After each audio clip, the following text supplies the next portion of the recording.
zikir yang boleh kita baca, yang boleh kita bawa supaya kita jadi cinta kepada Allah. Tu. Apa anda katakan dia? Nampak tak? Saya jawab dulu ni. Kita kena kenal Allah, kena cinta Allah dulu, baru kita akan zikir kepada Allah. Tu dia, nampak tak? Jawapan dia begitu. Kita kena kenal Allah dulu sehingga kita jadi cinta. Bila cinta, baru kita sedia berzikir kepada Allah. Tu dia. Tak kenal, tak cinta. Bila dah cinta, apa disuruh kita buat, betul tak?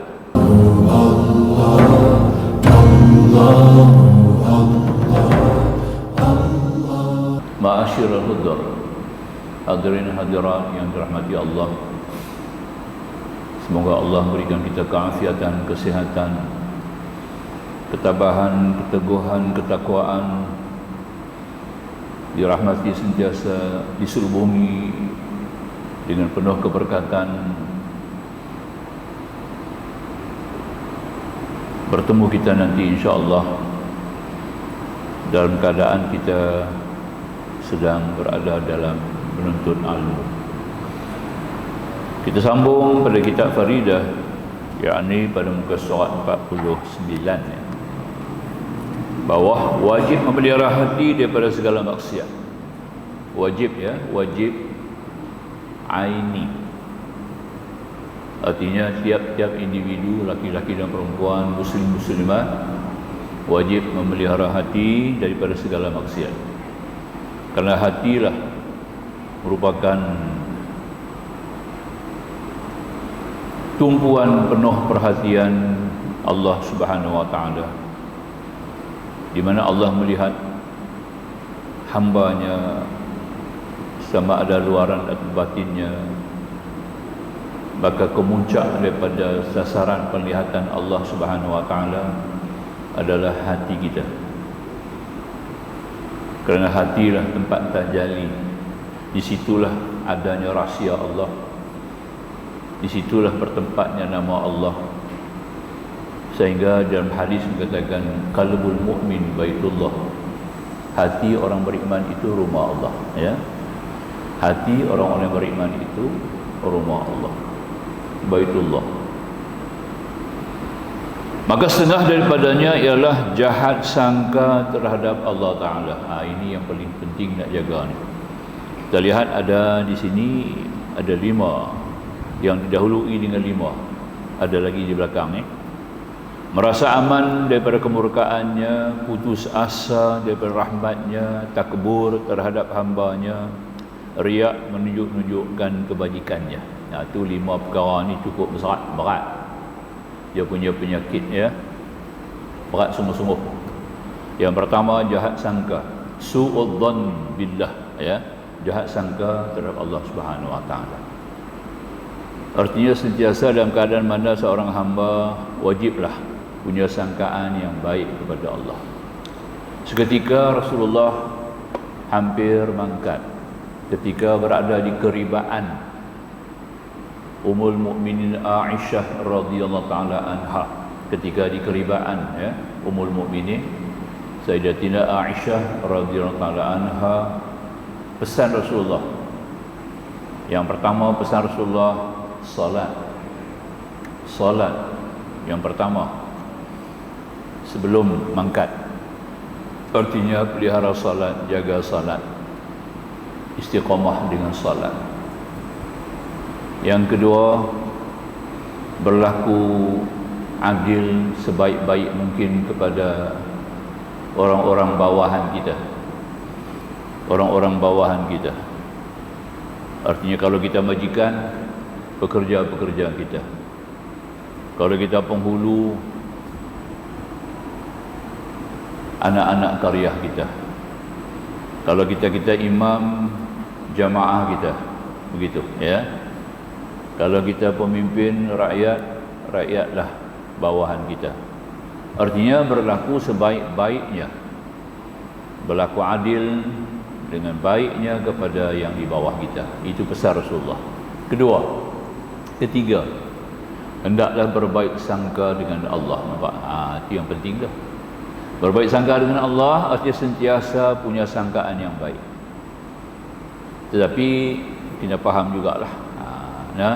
Jangan kita salah faham pula, mengambil pengertian secara ultimatum. Kita boleh buat salah apapun tak apa, asalkan minta ampun. Ini tak betul. Sebab Allah Maha Pengampun. Betul lah tu, Allah Maha Pengampun, ya, sedia mengampunkan hamba-hambanya. Tapi kita tak boleh ambil sebagai satu ultimatum, ya, suatu kesempatan. Boleh buat salah, boleh langgar hukum-hukum Allah, boleh durhaka kepada Allah, asalkan kita sedia mohon ampun. Inilah yang dipakai oleh banyak orang Arab ni daripada zaman dulu sampai sekarang, ya. Jadi kita jadikan sebagai satu ultimatum, suatu kelonggaran yang tidak kena pada tempat. Tak betul, ya? Tidak. Dengan sengaja, memang dimurkai oleh Allah. Jadi kita bersalah, kita punya dosa bila kita sedar. Bila kita sedar kita punya dosa, dengan segera kita mohon ampun kepada Allah Subhanahu Wa Taala. Itu kendaknya begitulah, ya. Dengan suatu hasrat bahawa kita tidak akan mengulang lagi. Tapi manusia, kita selagi ada di atas muka bumi ni, kita dikelilingi oleh musuh yang nyata, syaitan. Sentiasa mencari-cari celah, allazi yuwaswisu fi sudurin nasi. Jadi di antara sifat syaitan ni adalah khannas. Khannas ni mencari-cari celah, mencari-cari ruang. Dia boleh tipu kita, boleh perdayakan kita, boleh kenakan kita, boleh pesongkan kita. Ini merupakan suatu sifat syaitan, iaitu khannas. Khannas dalam surah An-Nas ada sebut, kan? Itu nak kena jaga tu. Maka itu dalam kita duduk jaga-jaga, mungkin kita tersalah, tergelincir, ya, jatuh dalam kancah dosa. Ini lain perkara. Itu kita tidak sengaja. Kita mungkin dilalaikan. Kita ada satu lagi penyakit. Manusia ni penyakit ghafil, lalai. Ghafilin, lalai. Ya, lalai. Sampai dalam sembahyang pun lalai. Ya, sampai ada sujud sahwi, kan. Sahwun tu lalai, ya. Bukan lupa. Bukan sujud lupa, ya, tapi kita kata lupalah. Sujud kerana lalai. Dilalaikan oleh urusan-urusan lain daripada munajat kepada Allah. Urusan duniawi, urusan kehidupan, berbagai-bagai macam ingatan, lintasan-lintasan hati yang tidak sehat. Maka kita jadi lalai. Tersalah rakaat, ya, atau bertambah rakaat, terasa kurang rakaat, bagai-bagai. Ini adalah urusan yang disebut sebagai ghafil, lalai. Macam ini semua kita minta ampun kepada Allah, Allah sedia mengampunkan. Itu kelemahan kita. Sehingga Tuhan menyebut dalam Quran pada ayat akhir. Ayat ini diberi kepada Nabi ketika Rasulullah Mi'raj. Ketika Rasulullah Mi'raj menerima hukum sembahyang 50, Rasulullah juga terima surah Al-Fatihah. Rasulullah juga terima 3 ayat akhir surah Al-Baqarah, ya, 284, 285, 286 Al-Baqarah. Itu ayat akhir Nabi terima di langit, ya. Itu lebihnya tu. Ayat akhir bunyi, Rabbana la tu'akhizna in nasina aw akhtana. Rabbana wa la tahmil alaina isran kama hamaltahu 'ala alladhina min qablina. Rabbana wa la tuhammilna ma la taqata lana bih wa'fu 'anna waghfir lana warhamna anta maulana fansurna 'alal qawmil kafirin. Rabbana la tu'akhizna, ya Tuhan kami, jangan kau taksirkan, jangan kamu ambil taksiran ke atas kami, hukum ke atas kami, kiranya kami tersalah atau kami terlupa. Nampaklah? Ini lain. Ada peruntukan tu. Doa tu dah ada peruntukan dalam Quran, kan? hamba-hambaku ni memang tersalah. Sedangkan Nabi mengatakan, Inna Allah tajawaza li ala ummati salas. Bahwasanya Allah tidak mengambil tindakan, tidak mengambil taksiran ke atas umat aku 3 perkara. An-nisyan, lupa, wal khata', tersalah, wa mastukrihu alaih, yang tergagah terpaksa. 3 perkara ni, ya. Yang pertama yang lupa, memang insan, sebab tu nama dia insan, sebab dia ada nisyan, lupa. Kalau tak lupa itu bukan manusia, ya. Jadi makanya yang pertama kita terlupa, ya. Yang kedua, sebab tu sampai sembahyang pun lupa. Man nama aw nasiya falyusalliha ila dzakaraha, kata Nabi. Apabila kamu tertidur ataupun kamu terlupa, maka sembahyanglah bila kamu ingat. Tengok. Itu, ya. Tapi jangan sengaja. Jadi makanya yang pertama sekali kata Nabi, umat aku ni dia terlupa. Tuhan tak ambil taksir. Yang kedua, dia tersalah. Ya, tersalah. Nak tembak rusa, pergi tembak kawan dia sendiri. Ya, masa perburuan. Ya, dijangka kata rusa rupanya kawan dia. Tersalah tembak. Kan? Orang ini tidak dikenakan hukum qisas. Ya. Maka itu di antaranya dia boleh bayar denda lah, tidak dihukum qisas. Dan yang ketiga, dia dipaksa, bukan dengan sukarela, dipaksa.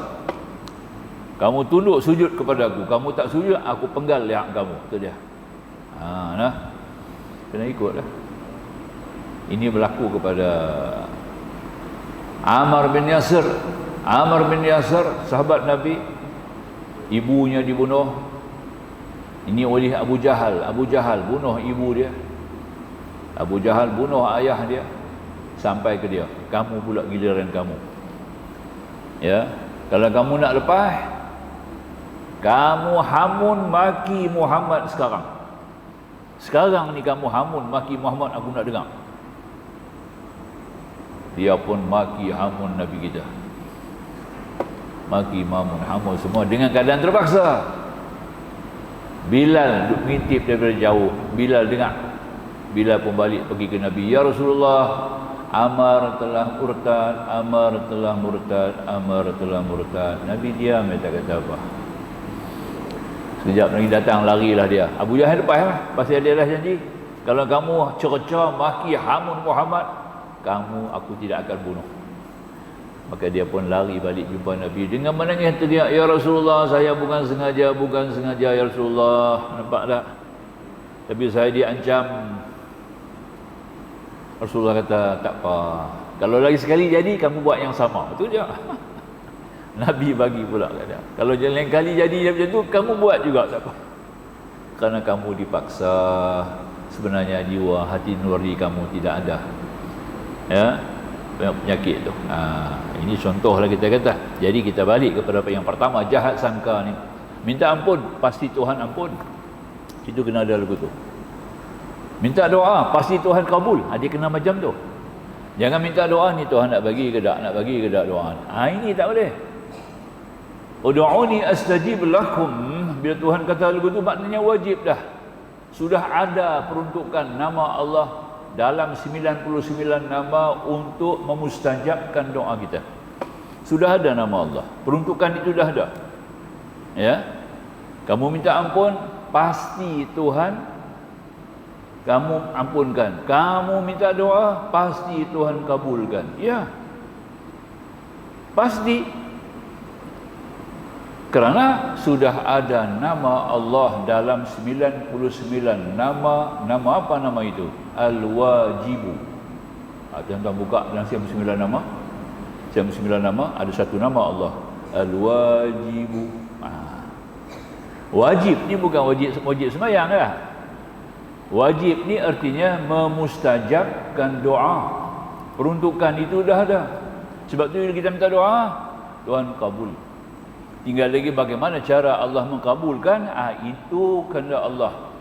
Masya Allahu kana. Itu kehendak Allah.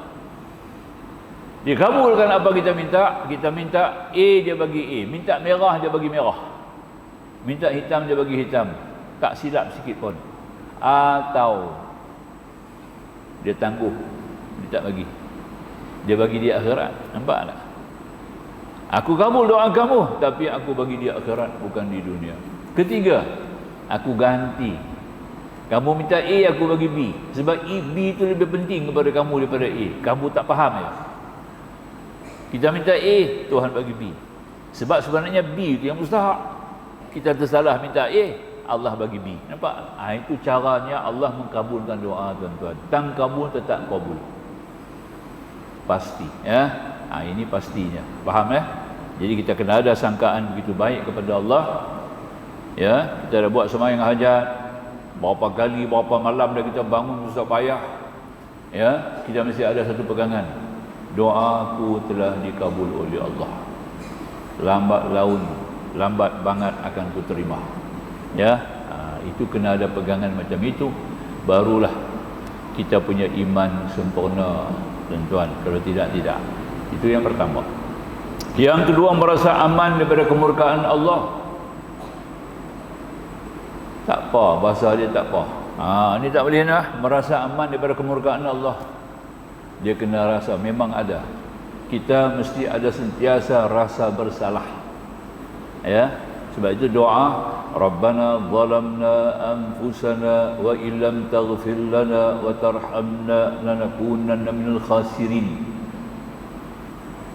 Rabbana zalamna, ya Tuhan kami telah menzalimi akan diri kami sendiri. Nampak? Kiranya kamu tidak mengampun dan tidak merahmati kami, tergolonglah kami orang-orang yang rugi. Doa ini sentiasa dalam Quran. Maknanya kita ni sentiasa bersalah. Tidak ada satu pun yang kita boleh klaim kata kita ni fala tuzakku anfusakum, kata Quran. Jangan kamu cuba menyuci-nyuci bersihkan diri kamu. Nampak tak?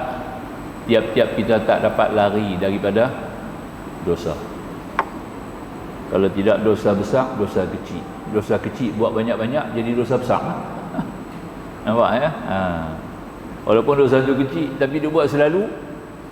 Ya. Pasir ni kalau kita lungguk-lungguk, lama-lama jadi rumah. Ya. Itu kena faham lah. Jadi makanya kena ada perasaan sentiasa bersalah. Kita mohon ampun kepada Allah setiap kali sebelum sembahyang subuh, sebelum angkat takbir. Sembahyang fardu ini ada hadis Nabi. Baca dulu astaghfirullahal azim 3 kali ya. Ada hadis Nabi ya. Astaghfirullahal azim, astaghfirullahal azim, astaghfirullahal azim, baru angkat takbir. Allahu akbar, sembahyang subuh. Allah ampun dosa kita. Habis, yang kemarin semua habis. Habis dosa kita. Kelebihan astaghfar sebelum sembahyang subuh. Nampak? Sebab sembahyang subuh tu besar. Kerana besarnya ya sembahyang subuh tu, maka kita minta ampun dan Tuhan ampun kita. Pentingnya, besarnya sembahyang subuh. Ya, di sisi Allah Subhanahu wa taala. Boleh ya? Itu yang kedua. Baik. Yang ketiga, putus asa daripada rahmat Allah. Ini satu penyakit ni. Penyakit putus asa. Jangan putus asa. Don't give up. Nampak tak? Jangan ada suatu jiwa yang mengatakan kita akan gagal. Tak boleh. Ya, kita tetap akan maju. Walaupun umat Islam banyak yang tertekan, umat Islam, negara-negara Islam, kerajaan-kerajaan Islam banyak yang jatuh, Islam tak jatuh. Islam tak jatuh. Yang jatuh tu orang Islam ya. Islam tak jatuh. Ya, Quran masih ada, Allah masih wujud, tetap wujud, bakal wujud, kekal wujud. Ya, maka Allah wujud, Islam pun wujudlah. Mana boleh Islam hilang? Tak boleh ya. Yang hilang tu umat Islam.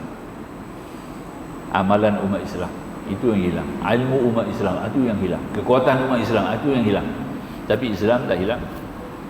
Ya, itu paling penting. Sebab itu kita jangan putus asa. Ya.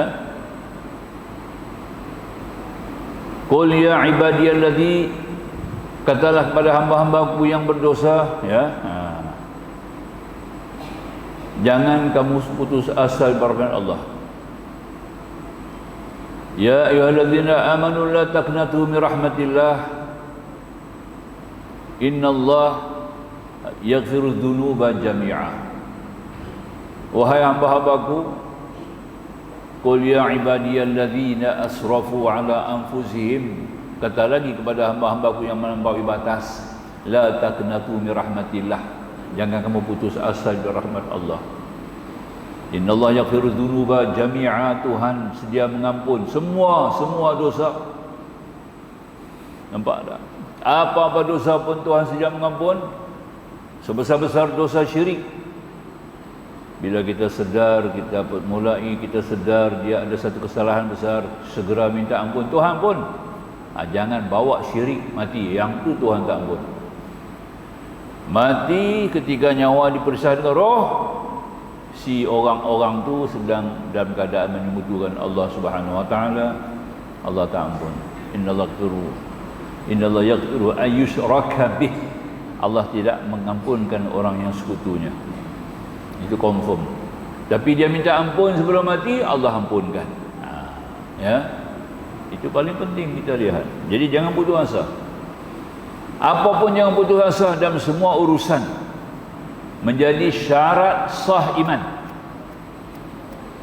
Syarat sah iman kita antaranya jangan putus asa. Boleh? Tuan-tuan boleh tengok dalam apa nama, Usulut Tauhid, kitab Usulut Tauhid, kitab Jawi, dan sekarang dirumikan oleh Ustaz Amran Hamid. Dia rumikan kitab tu supaya orang tak boleh baca Jawi boleh baca kitab tu. Nama kitab tu Usulut Tauhid, yang ditulis oleh Syekh Hussein Nasir. Dulu ni dia tak panggil mufti, dia panggil Syekhul Kedah, Syekhul Qadah. Ya.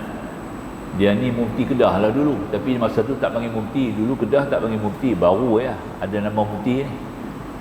Semua lain negeri lain panggil mufti, Kedah tak pakai mufti, Kedah pakai Syekhul Kedah. Tapi kebelakangan ni baru pakai mufti lah, ya.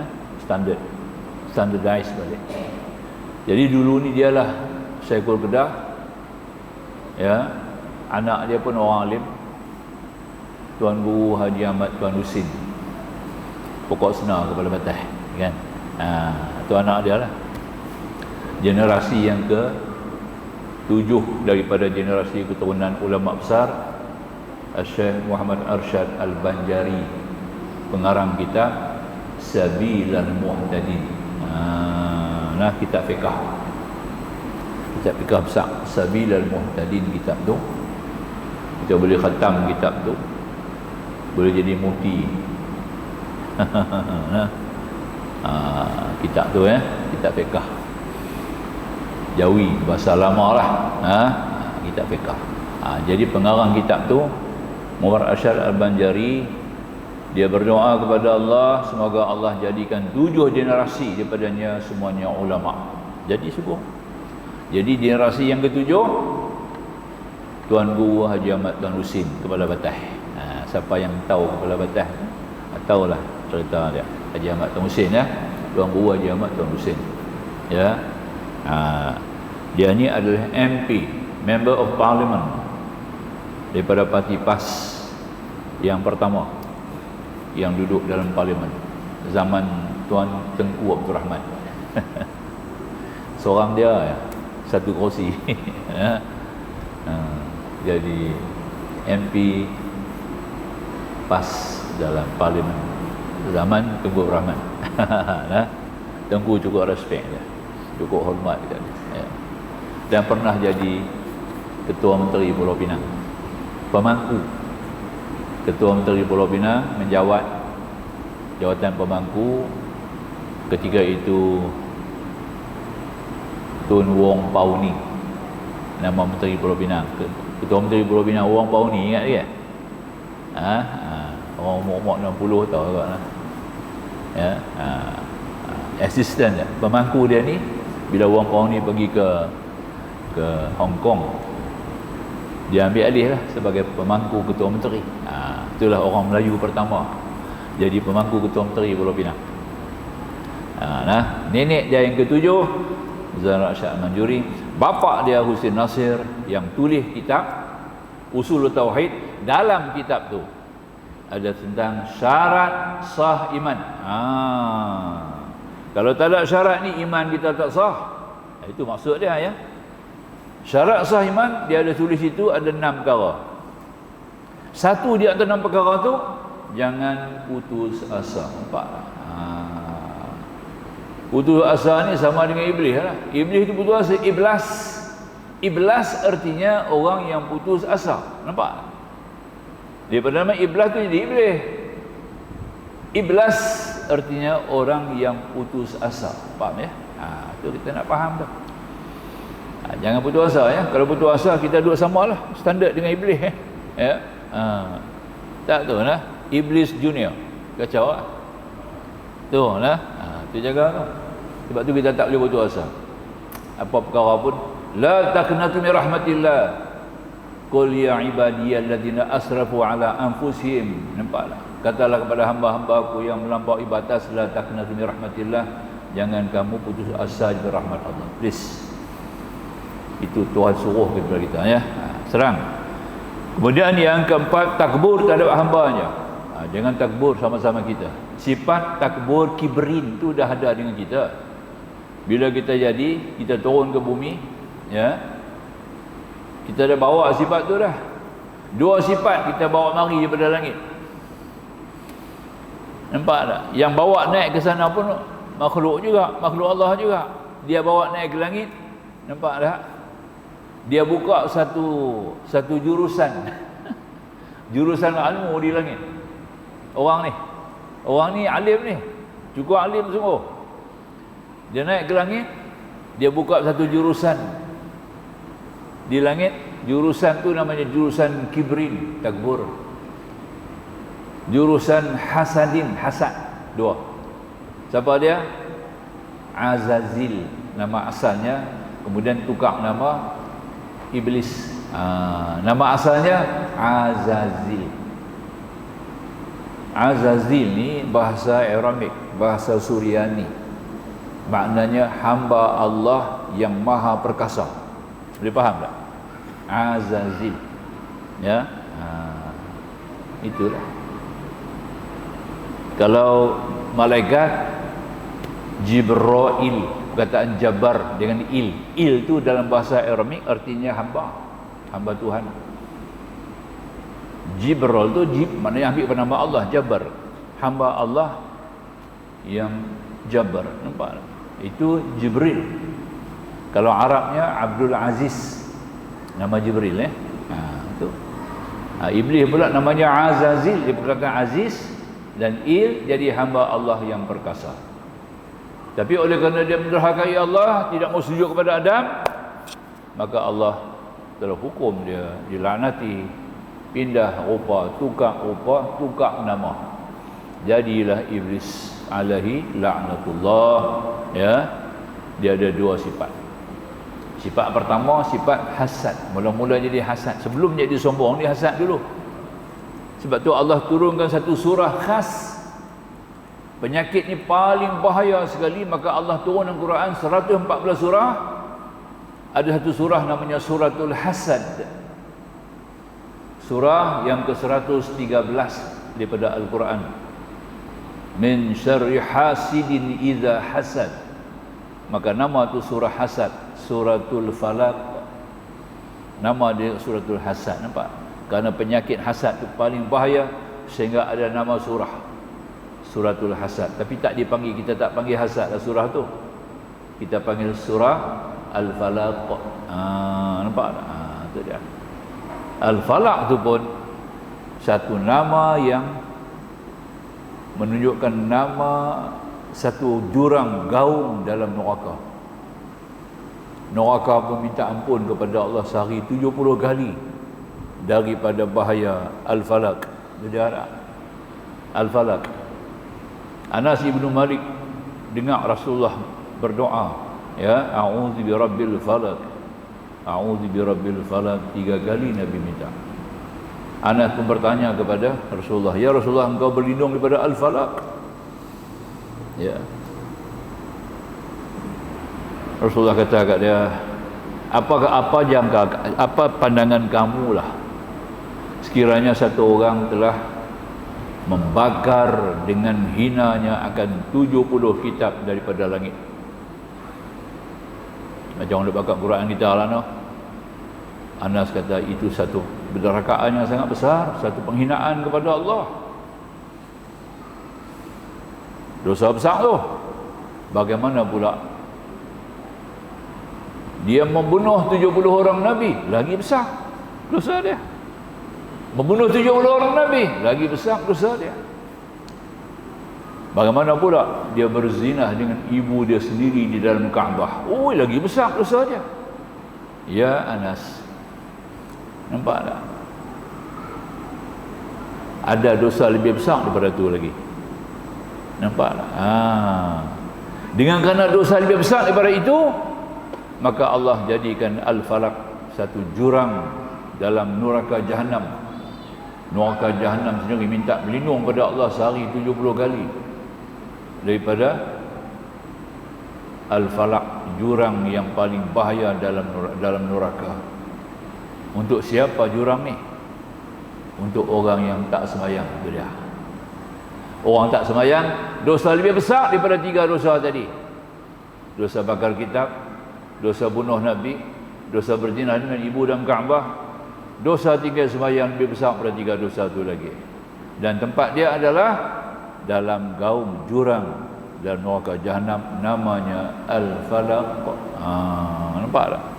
Dalam surah tu ada hasad, penyakit dia. Nampak tak? Ya. Itu yang kita tadi ni. Penyakit pertama sekali yang dibentuk, yang wujud di langit adalah penyakit hasad. Tapi Allah tak kekalkan penyakit tu, dia kena turun. Iblis diturunkan. Nampak tak? Supaya tak jangkit kepada penghuni langit. Penghuni langit ni malaikat. Mana ada orang di langit? Langit ni semua penghuni dia malaikat. Sebab tu dia panggil alam malakut. Dia panggil alam malakut. Artinya alam malaikat. Jadi semuanya takut. Itu kita nak biar faham. Kenapa dia hasad? Dia sudah jadi ketua malaikat. Iblis ni dah jadi ketua malaikat ketika itu Azazil. Jadi semua malaikat di bawah dia. Dia ketua, walaupun dia daripada jin. Tapi dia lantik jadi ketua. Tiba-tiba Tuhan akan lahirkan seorang khalifah di muka bumi. Tuhan nak buat khalifah muka bumi. Khalifah muka bumi itu dia jangka dia lah.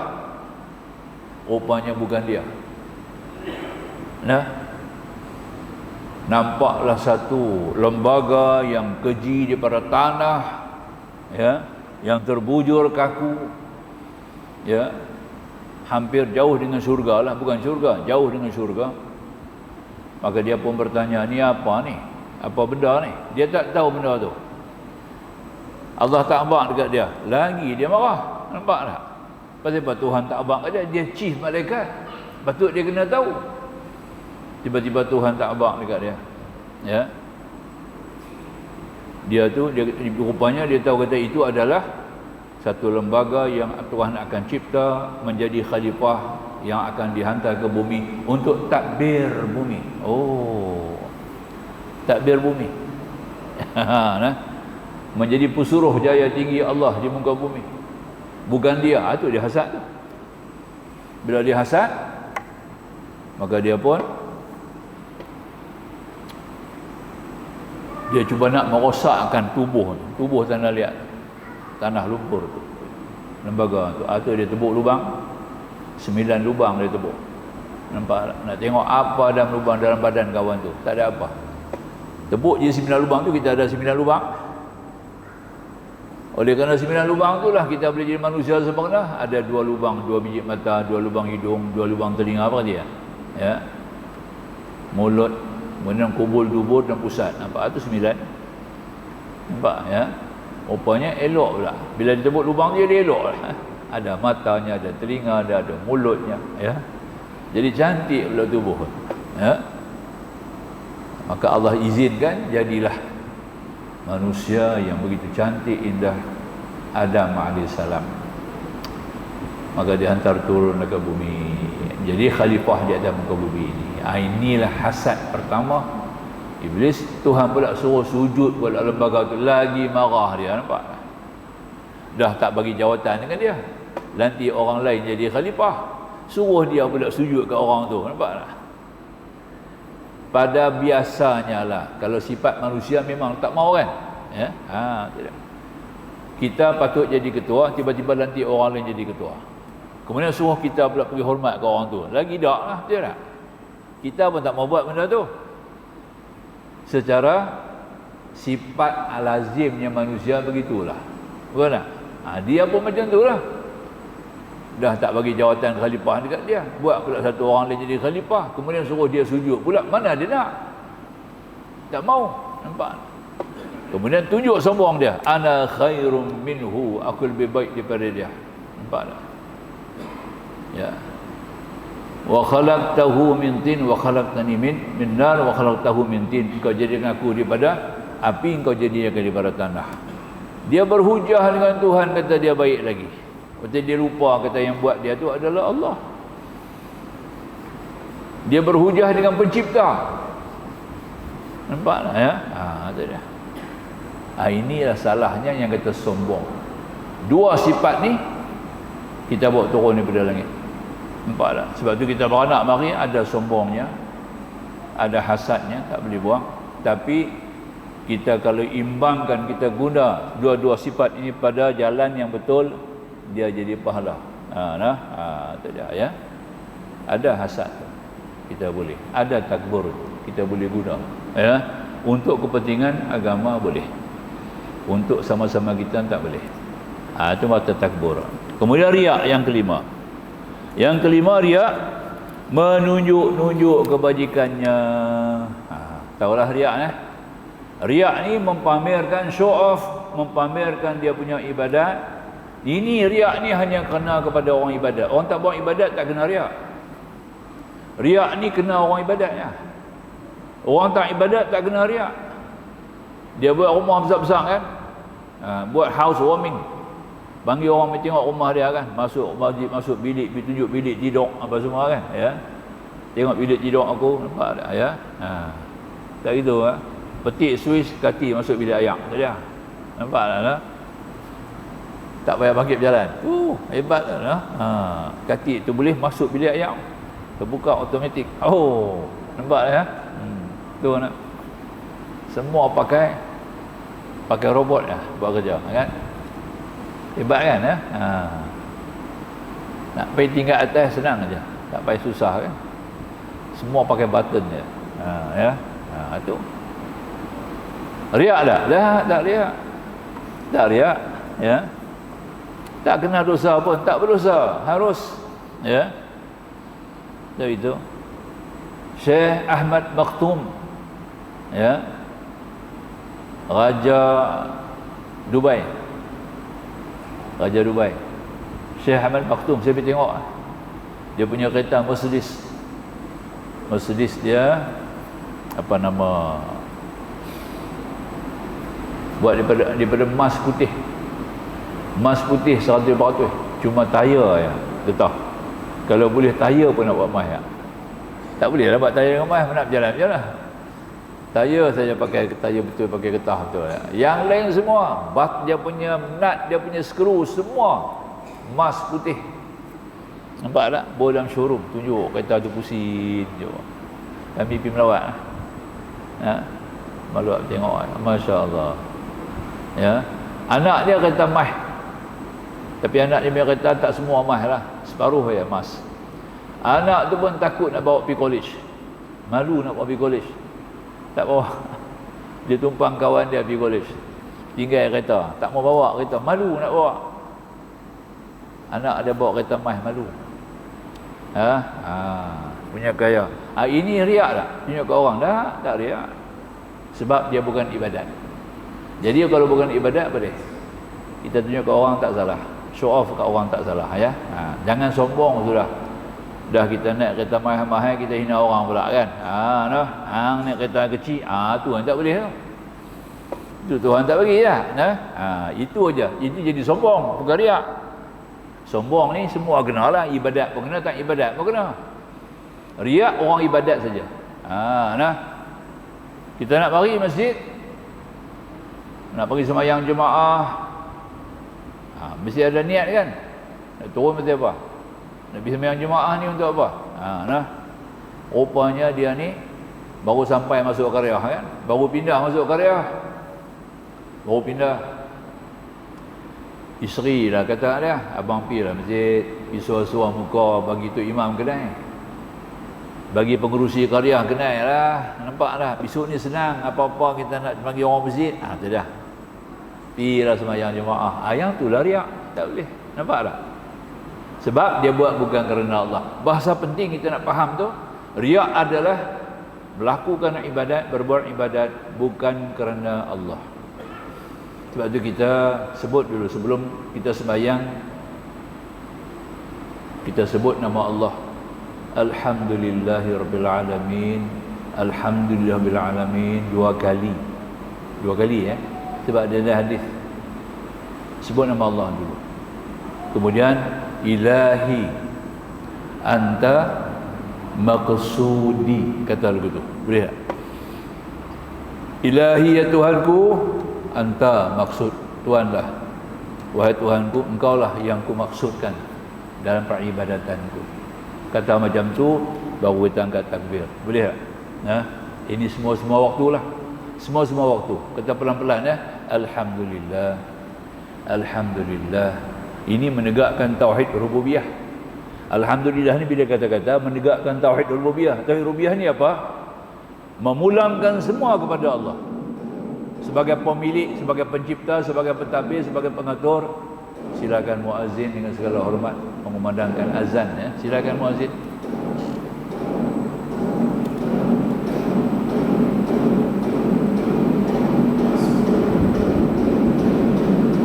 Allahu Akbar, Allahu Akbar. Allah.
Alhamdulillah wassalatan wassalaman ala Rasulillah wa alihi wa sahbihi wa man nasarahu wa wala ababa. Riya kita dah sebut tadi ya, maknanya mempamerkan ibadat ataupun beribadat bukan kerana Allah. Ada motif lain, ada sebab lain, ada kerana lain.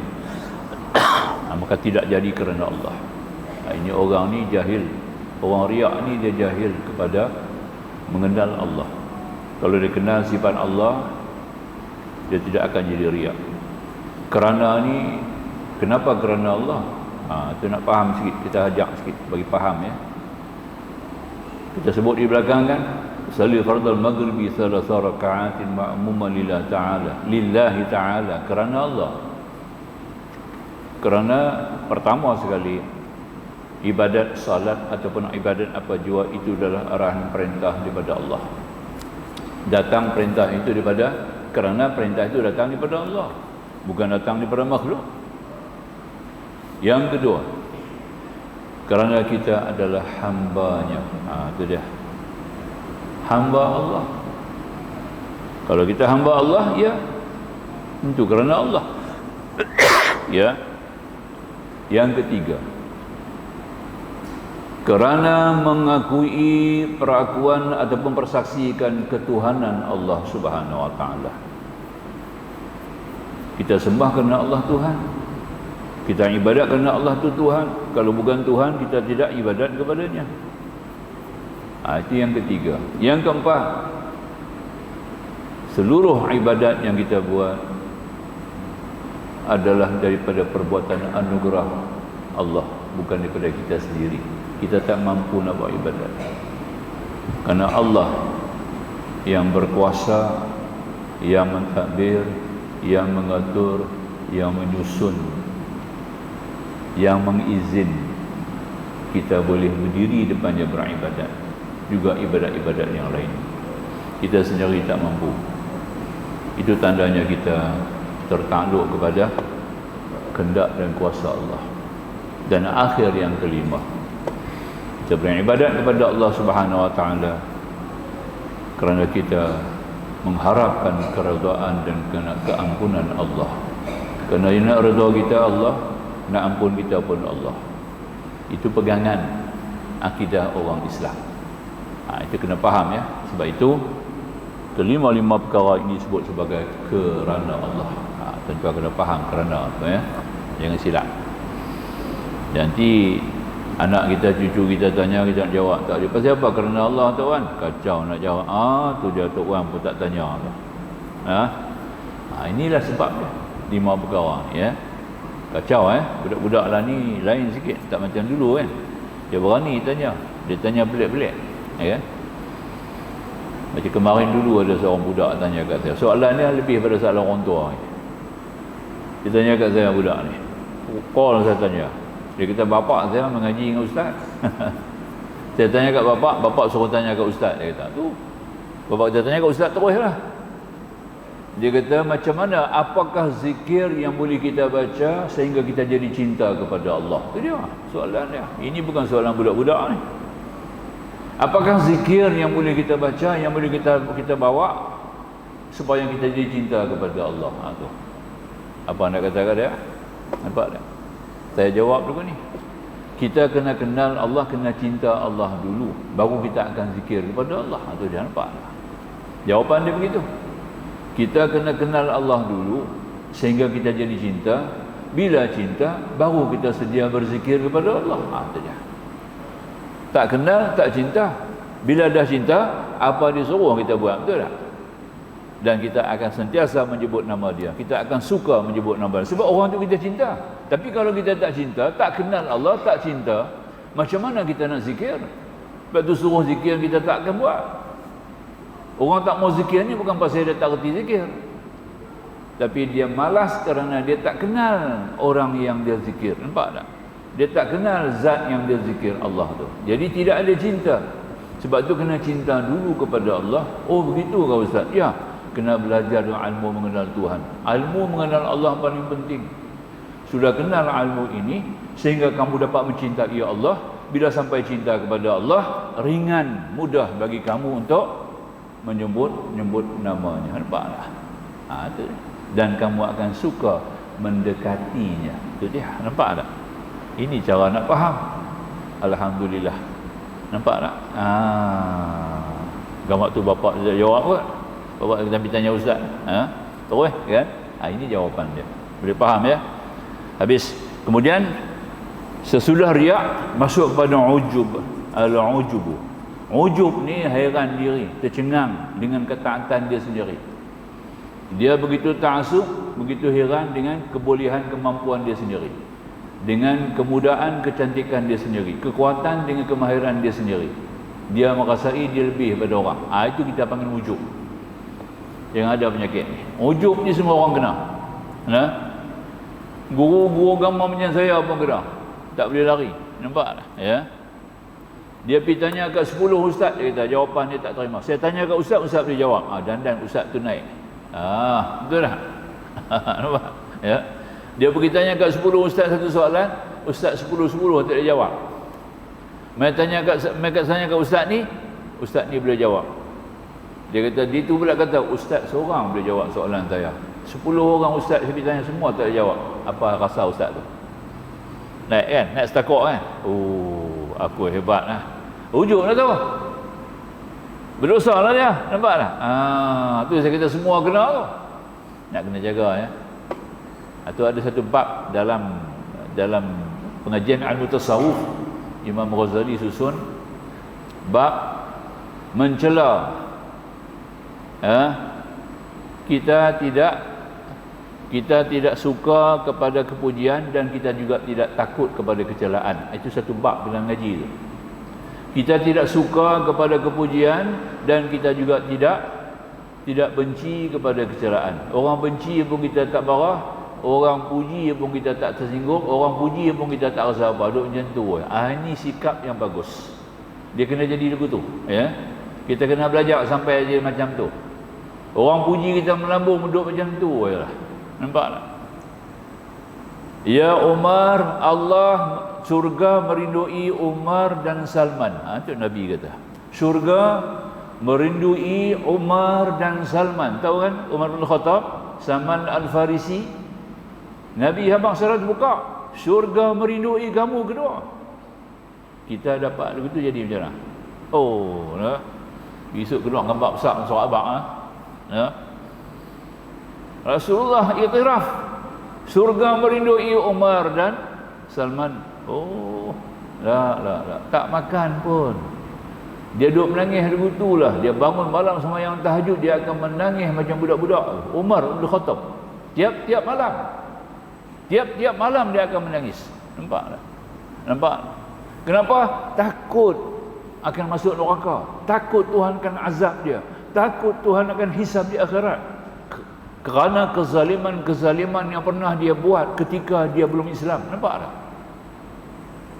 Dia masih mengingatkan dosa-dosa yang telah dia buat. Dia tak terasa pun dia bersih pada dosa. Walaupun dah jadi sahabat Nabi, dah jadi khalifah Islam. Nampak? Dah jadi pak mentua Nabi sendiri. Jadi pak mentua Nabi. Anak dia Hafsah menikah dengan Rasulullah. Tapi tak makan pun. Nampak tak? Walaupun Nabi dah habaq dengan mulut Nabi. Nabi kalau dah sebut dengan mulut Nabi ni confirm lah. Surga merindui kamu habis Nampak tak? Tapi bagi dia tak makan pun. Dia duk bimbang, duk takut tu lagi, duk teringat lagi dia tanam anak dia hidup-hidup.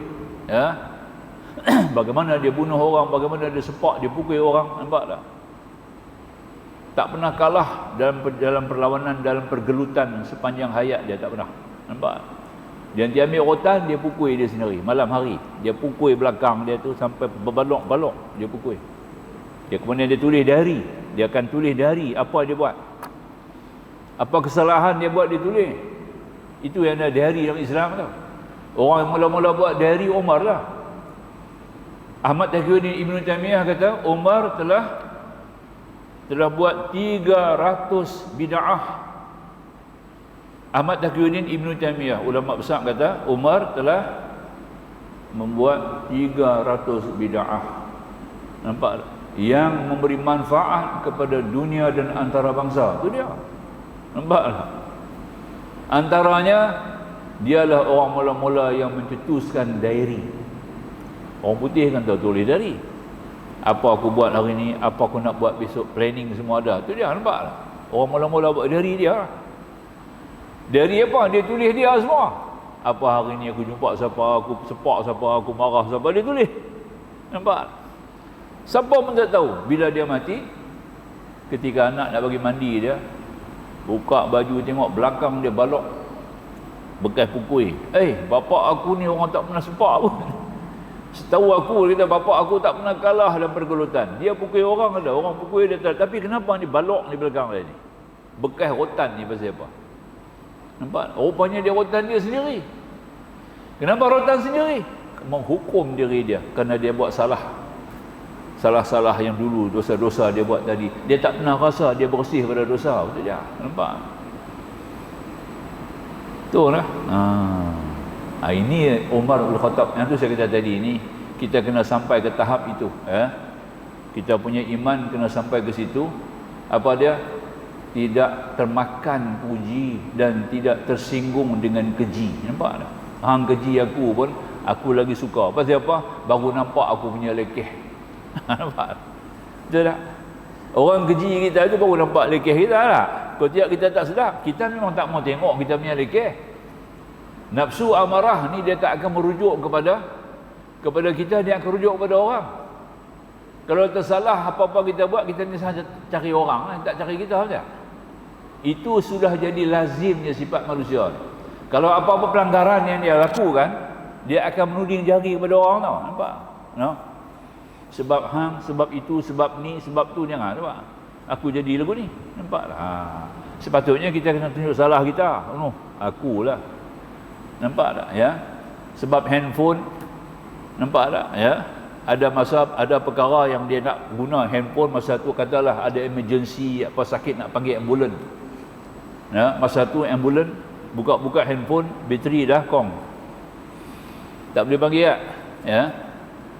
Tak dapat kontak ambulan lah. Matilah anak dia. Dia kata apa? Sebab kerana bateri, sebab telefon ni telefon ni pasal lah anak aku mati. Tidak. Pasal tak boleh kontak, lost contact. Nampak tak? Itu dia. Nampak tak? Ini kesilapan yang besar. Sebenarnya salah dia. Kenapa hang tak cek dulu? Pepatah Melayu kata apa? Sediakan payung sebelum hujan. Nampak?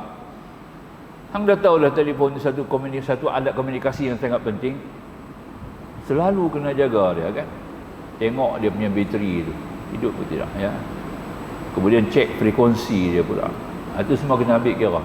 Bila kita urgency, itulah alat komunikasi kita yang paling penting kita nak pakai. Nampak tak? Itu dia. Nampak tak? Salah. Macam-macam salah tu. Salah tu, salah ni, salah kereta, salah rumah, salah isteri dia. Yang isteri pula salah suami dia, salah anak dia, macam-macam lah. Ini sikap sifat orang yang iman dia tadi ini dikongkong oleh nafsu amarah. Nampak? Dia kena bawa nafsu tu, transfer masuk kepada mutmainnah. Ya, jadikan nafsu mutmainnah. Ya, bolos masuk dalam lawamah, nafsu yang kedua. Nafsu tuan-tuan kena tahu bab nafsu ni. Al-amarah, lawamah, mulhamah, mutmainnah, kamilah. Nampak tak? Radiyah, mardiyah, kamilah. Tujuh sasaran dalam badan kita ni. Dia ada tempat, 7 tempat ni. Nampak tak? Macam radar dalam diri kita. Nampak? Ya? Dia mula dengan amarah dulu. Duduk di hulu hati. Di hulu hati ni. Itu amarah. Dia mai daripada langit, bukan mari daripada bumi. Nampak tak? Dia bukan jadi daripada tanah. Ya? Dan tidak dicipta. Dia bukan kena cipta lah. Makhluk Allah yang tidak kena cipta, dialah. Nampak tak? Hamba Allah yang tidak kena cipta, dialah. Nampak tak? Nanti jauh sikit lah, saya cerita sikit lah. Tuan-tuan boleh faham. Ya.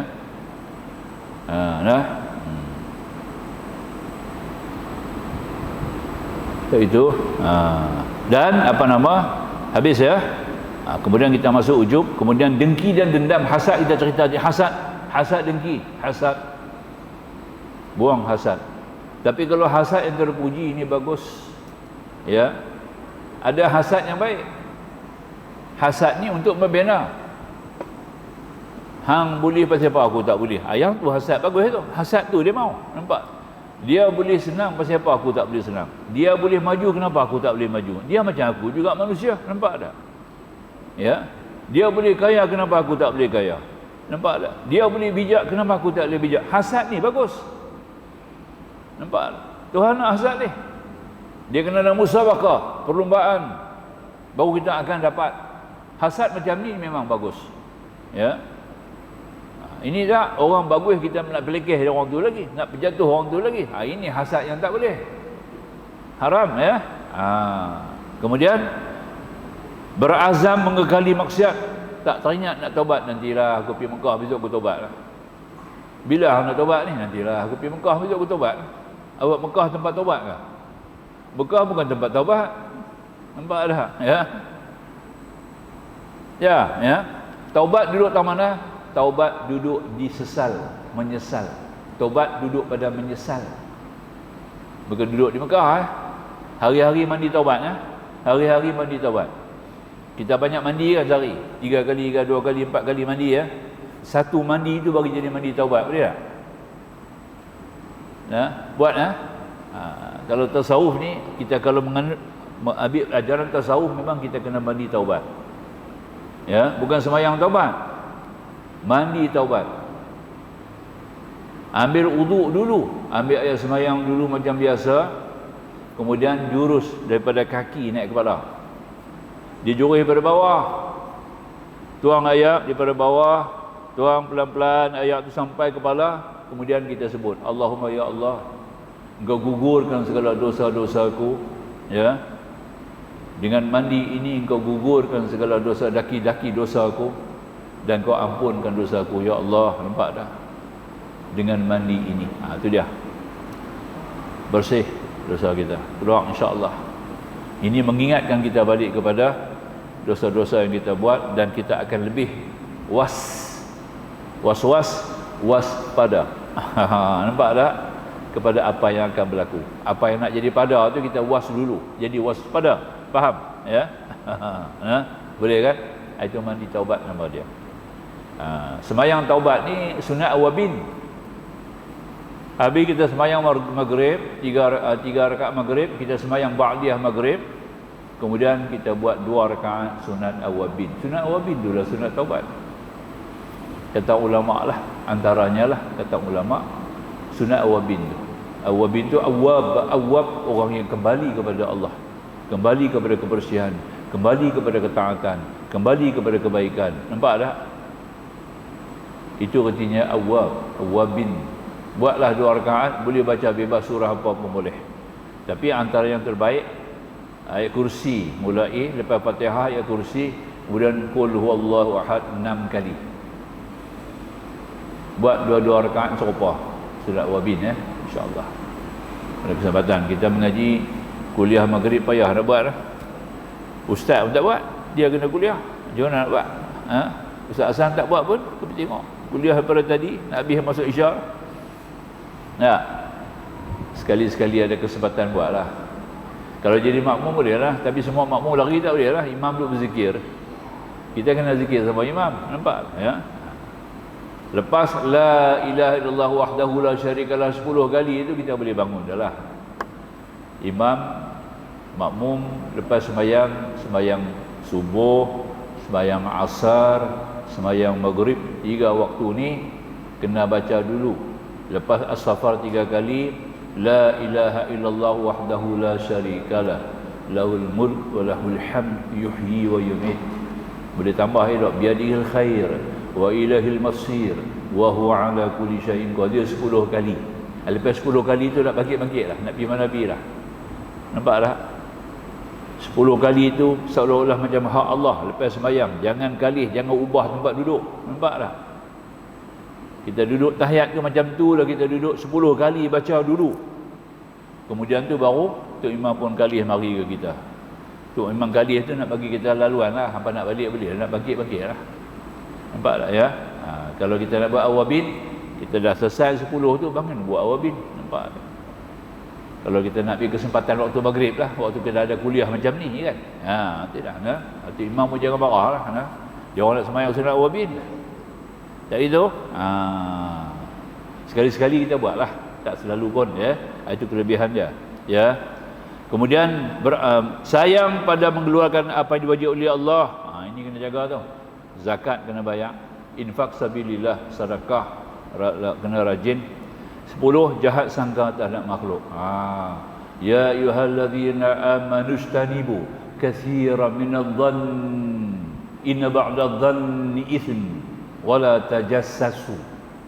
Al-Quran sebut dalam surah Al-Hujurat, wahai manusia, wahai orang-orang yang beriman, ya, hendaklah kamu jauhi daripada banyak-banyak sangka.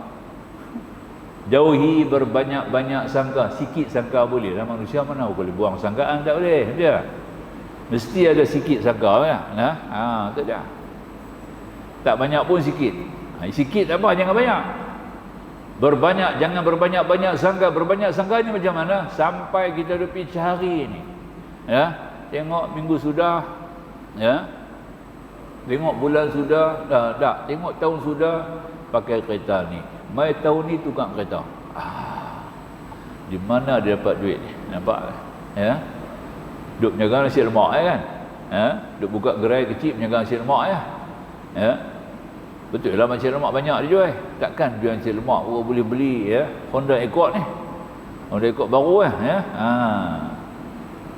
Tengok pula tahun depan, tahun baru beli kereta lagi. Tu mula sangka tu. Nampak tak? Dia ni ada buat kerja apa ni? Tu ada sengulap apa ni? Ada seludup apa benda ni ya? Ada terlibat apa ni? Kemudian nak carilah, nak cari atau tajassus memata-matai. Nampak tak? Kita pun mula cari ya punca dia. Ini yang tak dibenar dalam Islam, tak bagi. Tak boleh. Nampak? Dia ambil kerja lah. Dia tukar kereta, dia ambil pasal ya. Nampak ya? Kita hanya boleh minta tumpang ni, tumpang kereta boleh. Patutnya betul lah. Bukan duit pergi cari kan. Mana dia dapat duit? Ini yang salah. Kemudian jahat sangka terhadap makhluk, menghina makhluk bukan dengan jalan syarak. Hina. Kita menghina dia secara yang terbuka, tak boleh lah ya. Depan orang, depan mata orang, jatuhkan ayat muka dia, ayat mata ayat maruah dia. Itu tak boleh sama sekali. Jangan hina orang. Ya ayyuhalladzina amanu la yaskhar qaumun min qaumin asa ayakunu khairan minhum wala nisaun. Ya subhan kedua dalam surah Al-Hujurat tersebut. Wahai orang lelaki yang beriman, jangan orang lelaki ini menghina, memandang buruk kumpulan seorang lelaki yang lain. Kemungkinan orang yang kamu hina itu lebih baik daripada kamu. Quran kata. Begitu juga orang perempuan. Jangan sama-sama perempuan menghina antaranya, jangan sebab kerana mungkin kita hina orang yang kita hina itu lebih baik daripada kita. Nampak tak? Itu kita nak faham, maka jangan hina orang. Tak boleh. Dan akhir yang ke-12, memudah-mudahkan maksiat. Dia buat kerja maksiat ni tak rasa bersalah. Dia rasa biasa, ya, sekali terbuka, ya. Tak malu kan? Ini yang tak boleh. Jadi 12 perkara inilah antara yang memburuk, yang menghitamkan hati kita, ya, menyebabkan hati kita jadi hitam, maka dikelumadi dengan dosa-dosa sehingga tidak ada ruang untuk terima tajalli nama Allah, ya. Tak boleh terima ilham yang baik, ya, tak boleh membawa sifat-sifat yang baik pada diri dia sendirilah. Itulah antara 12 perkara. Insya-Allah kita akan sambung lagi lah pada bulan depan pula. Wajib memelihara anggota daripada segala maksiat. Ini anggota pula ya. Baik, aku qauli hadza astaghfirullahal azim li wa lakum. Akhirul kalam wallahu subhanahu wa ta'ala a'lam. Bismillahirrahmanirrahim. Alhamdulillahil alamin wassalatu wassalamu ala rasulih nabiyil karim nabiyina Muhammad wa alihi wa sahbihi ajma'in. Subhanaka la ilma lana illa ma 'allamtana innaka antal alimul hakim. Rabbi shrah lana sudurana wa yassir lana umurana. Rabbana zidna 'ilma warzuqna fahma Rabbana atina fid dunya hasanah wa fil akhirati hasanah wa qina adzabannar. Walhamdulillahi rabbil alamin. Wassalamualaikum warahmatullahi wabarakatuh.